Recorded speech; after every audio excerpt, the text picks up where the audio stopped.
Geelong on Red Nose Day. As we head into the thorough track winter racing season, the track at Geelong has recently finished a major upgrade, as Eliza Houghton reports. The only synthetic racing track is held here down at the Geelong racetrack and is under trials today to make sure that they can go back to racing early next week. Can you tell us what's happening down at the Geelong Racing Club here today? Yeah, at the moment we're holding a set of official trials which will ultimately decide if we begin racing on our new synthetic track, which will hopefully begin next Tuesday. So this new synthetic track, what are the benefits of having something like this in Geelong? Well, it's hugely beneficial to the racing club and to the local economy. We think our number of race meetings has grown from around the low 20s to next year around the 40 mark, so an increase of around 100%. Also, the track is not impacted by weather at all, so especially in these days of low rainfall and drought conditions, is that we don't need water for maintenance purposes for this track. So really, it's an all-weather track. And so in terms of getting it ticked off and being able to race next week on this track, what are the assessors looking for? Well, what they do is they just look at the safety of it, the actual performance of the track in these official trials, which is like a simulated race meeting. So the stewards will now go and get comments and get feedback from all the participants here today. And as I said, hopefully at the end of that they will tick the track off and we'll be racing here next Tuesday. At the Geelong Racing Track, Eliza Houghton for News Geelong. Thank you, Eliza. Debate has continued to rage over the future of schooling in Torquay, led by the concerned parents about Torquay Surf Coast schooling, CPATs, as Ian Nichols reports. News Geelong is at a public forum on secondary education on the Surf Coast.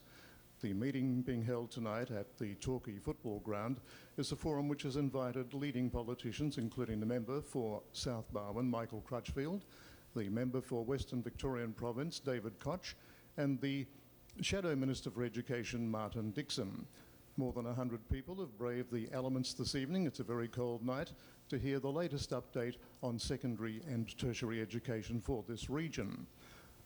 The group known as CPATs, or Concerned Citizens About Secondary Education, say that the plans have been very vague and their ultimate aim is to get a directive, if you like, from one of the parties to have a possible standalone secondary college built in Torquay.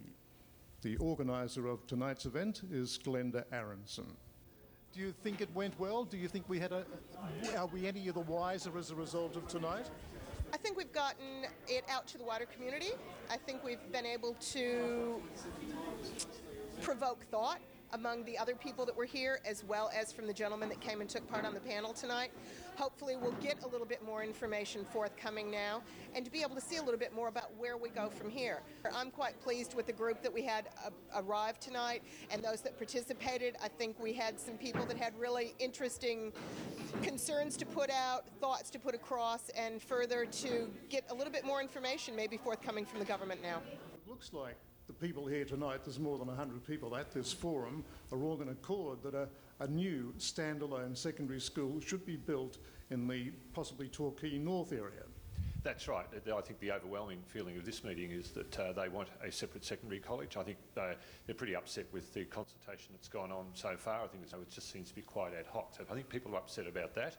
Local community was saying to me, no, we want a separate site. We're a big enough town and that's the best option. And as a former principal, administrator myself, I think that is the best option. I think it was a good meeting, certainly a very political meeting, as we could see, but certainly allayed the fears and I think the fact that the department will be assisting the school in an ongoing discussion about exactly the form of the full Pt2, as well importantly as the other secondary school at North Torquay, has allayed a number of people's fears. So yes, like there is certainly a small number of people here that express some concern, but I think once more information flows over the coming months that we'll be able to allay those concerns. That seemed to be the greatest criticism, that there had been a lack of information. I think you've already conceded that, haven't you? I have. I've not only conceded, I've apologised for it. Certainly that's my role. I'm going to take that responsibility, but I'm certainly work with the department and the school to ensure that there's a more consultative process ongoing about the form of that 10 to 12 that will be there on the council site, as well as what form the new primary school out at North Torquay will be. From my point of view, being a regional Victorian, to see a rural city like Torquay, the size it is, 14,500 people, it is the only rural city in Victoria without full secondary education, be it on the one campus or standalone.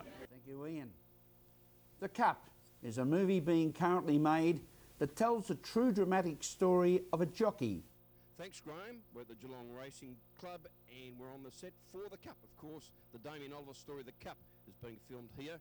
And joining us, two of the stars, Tom Burlinson and Bobby Fox. Welcome to the Geelong Racing Club, Tom. Thanks very much. Thanks, John. You're known as the man from Snowy River, but in The Cup, of course, you're playing Dave Phillips, the foreman for Dermot Weld. That's right, playing Irishman in this. And of course, we've had the terrific Irish actor Brendan Gleeson playing Dermot Weld, and Bobby Fox here, my brother, playing Niall Phillips. So I introduced Tom, of course, as the man from Snowy River. Bobby, you're best known to Melburnians as the man from the Jersey Boys, Fraggy Valley. That's right. More recently, or currently, more to speak. Actually, I'm off to do a show now. But yeah, no, that's still running here in Melbourne, and doing this movie is certainly a fantastic opportunity. Certainly has it, of course. The controversy surrounding you two gentlemen is in mounting out just prior to the running of the Cup, with the change of tactics. And who's on the phone to Dermot Weld back in Ireland? That's me, yes. I have to relay the information back to Dermot, and so it's a scene that's fraught with tension, but then has a great result. And of course, it's a wonderful script all based around, of course, the tragic death of Jason, and later on Damien saluting in the Melbourne Cup on Media Puzzle. Of course, it's one of the great sporting moments in Australia's history, and it really is a great Australian story. It's wonderful to be involved, and Simon Windsor, who's directing this movie, is absolutely the right man to be doing it, and it's going very, very well. And it's due for release in right about Easter time next year, they tell me. Next year, that's right. Yeah. So we'll all look forward to it. That'll be exciting. That'll be a good night. Yeah. I'll leave you two brothers to it. You got back on set quickly. You two brothers to it. Congratulations on the film. I'm sure it'll be a box office smash. Can't wait to see it in Easter next year. We hope so. Thank you, John. Thank you, John. Thank you to Tom Burlinson, of course, plays Dave Phillips in The Cup, along with his brother, Bobby Fox, who plays Niall. All right, we're joined with the Geelong local, Danny Lannon, and you're an extra here on the production of The Cup down at the Racing Club. First of all, tell us all about the auditions. The auditions was surprisingly straight up and down, really. It was just a matter of walking in and filling in the form with, height, weight, dimensions, that sort of thing, age, all that, and standing in front of the camera for a couple of shots.